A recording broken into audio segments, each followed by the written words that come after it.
Hi, it's Dr. Boden, and I'm here with a patient of mine named Michael, who's a healthy 40-something-year-old guy.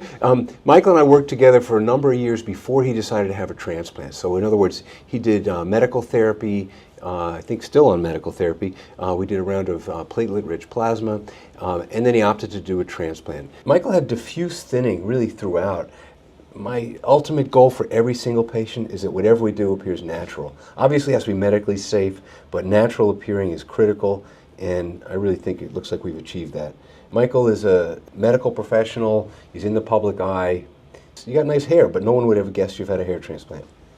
What was your experience like, Michael?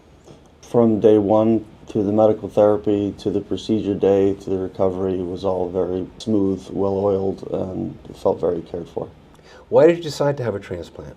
Well, it was just impacting my day-to-day vision of myself, eating into some of my old insecurities, and I felt now's the time to put an end to that. Hair loss sort of isn't the vision you have of yourself. It makes you look older, makes you feel older. Replenishing the hair that's been lost sort of brings back, oh, that's kind of who I think I am. That's who I look like. Some of this is your own native hair that you've done a nice job maintaining, but this is really substantially thicker than when we met.